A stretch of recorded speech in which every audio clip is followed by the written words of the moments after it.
এবার ৬৬ কোটি টাকার মাদক ইয়াবা ট্যাবলেট বাজেয়াপ্ত করেছে রাজ্য পুলিশের স্পেশাল টাস্ক ফোর্স। মাদক পাচারের অভিযোগে ইতিমধ্যেই ৩ জনকে গ্রেফতার করেছে পুলিশ। ধৃতরা ত্রিপুরার বাসিন্দা খায়রুল হোসেন, মামুন মিয়া এবং নবীন হোসেন বলে শনাক্ত করা হয়েছে। গোপন সূত্রে খবর, বুধবার গৌহাটি থেকে ছুটে এসে করিমগঞ্জ জেলার অন্তর্গত বদরপুর থানাধীন লামাজুয়ারে পুলিশ সুপার পার্থপ্রতিম দাসকে সঙ্গে নিয়ে অভিযান চালান স্পেশাল টাস্ক ফোর্সের আইজিপি পার্থসারথী মহন্ত।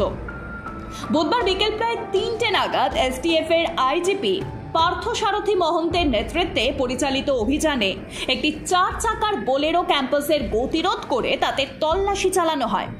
তল্লাশি চালিয়ে বোলেরোর বিভিন্ন গোপন খোপ থেকে ২,২০,০০০ টাকার ইয়াবা ট্যাবলেট উদ্ধার করেন অভিযানকারীরা। মাদক পাচারের অভিযোগে পুলিশ ত্রিপুরার বাসিন্দা খায়রুল হোসেন, মামুন মিয়া এবং নবীন হোসেনকে পাকড়াও করে ইয়াবা ট্যাবলেট সহ বদরপুর থানায় নিয়ে যাওয়া হয়।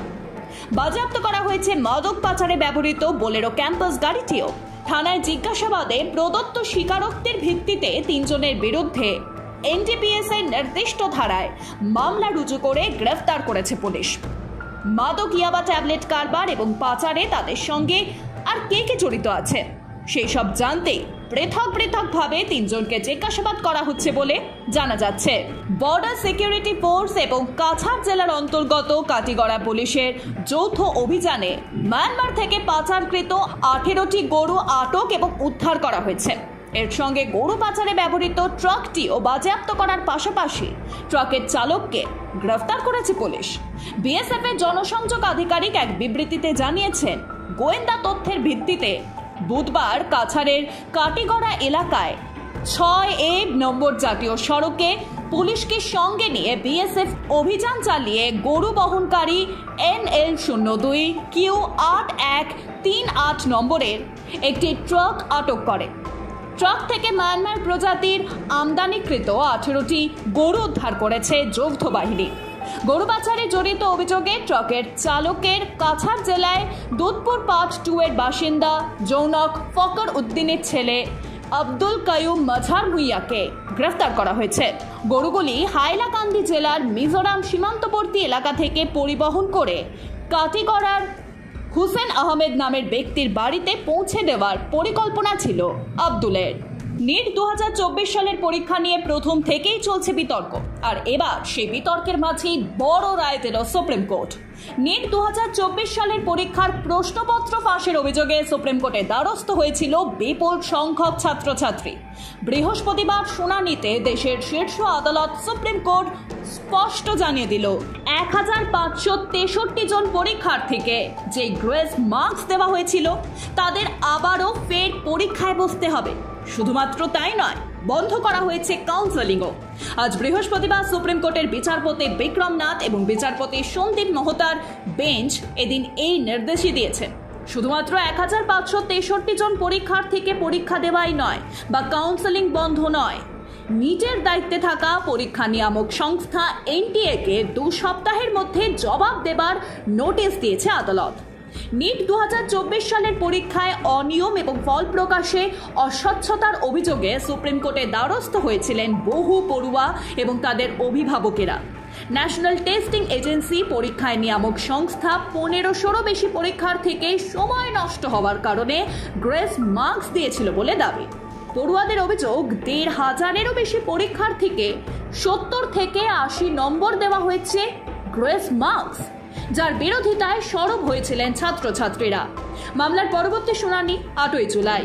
নিউটাউনের রেস্তোরাঁর মালিককে মারধরের ঘটনায় আগাম জামিন নিতে বারাসাত জেলা আদালতে দ্বারস্থ হলেন চণ্ডীপুরের বিধায়ক তথা অভিনেতা সোহম চক্রবর্তী। বৃহস্পতিবার সকাল 10টা নাগাদ বারাসাত জেলা আদালতে পৌঁছন সোহম। আদালতে প্রবেশের সময় তিনি জানান, পুরো বিষয়টি বিচারাধীন। তার আইনজীবী যা বলার বলবেন বলেও মন্তব্য করেন সোহম।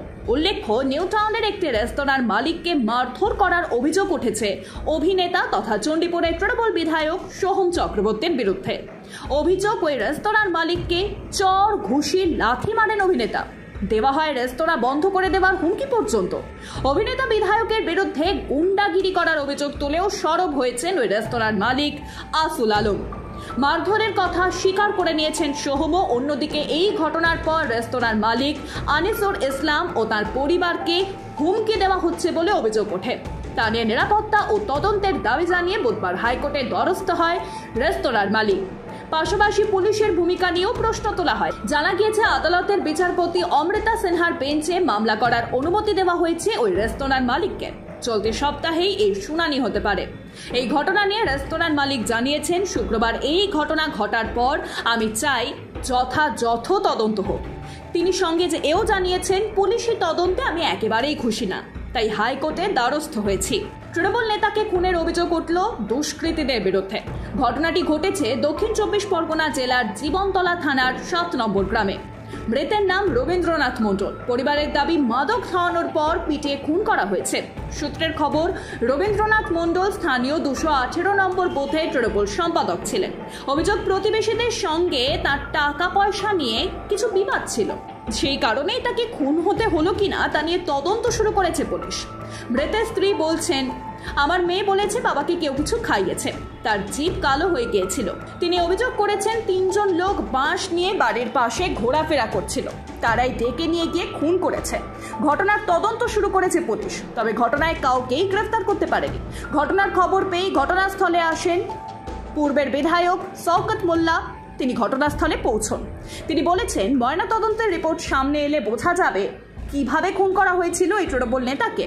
তিনি জানিয়েছেন, রবীন্দ্রনাথের কোনো শত্রু ছিল না, সে খুব ভালো ছেলে ছিল। বিজেপি করার অপরাধে বরানগরের বিশেষভাবে সক্ষম এক ক্রিকেটারকে মারধর করার অভিযোগ উঠল তৃণমূল কাউন্সিলরের বিরুদ্ধে। আক্রান্তের নাম কমল সরকার। তিনি জাতীয় স্তরে ক্রিকেট খেলোয়াড়। সম্প্রতি তিনি বিজেপিতে যোগদান করায় শাসক দলের রোষের মুখে পড়তে হয়েছে তাকে, যার জেরে আতঙ্কে তিনি কার্যত গৃহবন্দী। ঘটনাটি ঘটেছে বরাহনগরের পৌরসভার 1 নম্বর ওয়ার্ড নদন পার্কে। গত মাসের 23 তারিখ বরানগরের বিজেপির একটি জনসভায় তিনি বিধানসভার বিরোধী দলনেতা শুভেন্দু অধিকারীর হাত থেকে বিজেপিতে যোগদান করেন। অভিযোগ, বুধবার রাত্রিবেলা তিনি যখন বাড়ি ফিরছিলেন, সেই সময় পৌরসভার 14 নম্বর ওয়ার্ডের তৃণমূল কাউন্সিলর শান্তনু মজুমদারের অনুগামীরা তাকে উত্ত্যক্ত করেন। প্রতিবাদ করতেই তৃণমূল কাউন্সিলরের অনুগামীদের সঙ্গে বচসায় জড়িয়ে পড়েন তিনি। তারপরেই শান্তনু মজুমদার তাকে মারধর করে বলে দাবি করেছেন আক্রান্ত ব্যক্তি। বিজেপি করার অপরাধে তার উপর চড়াও হন টিএমসির কাউন্সিলর শান্তনু মজুমদার। অভিযোগ কমল বাবুর।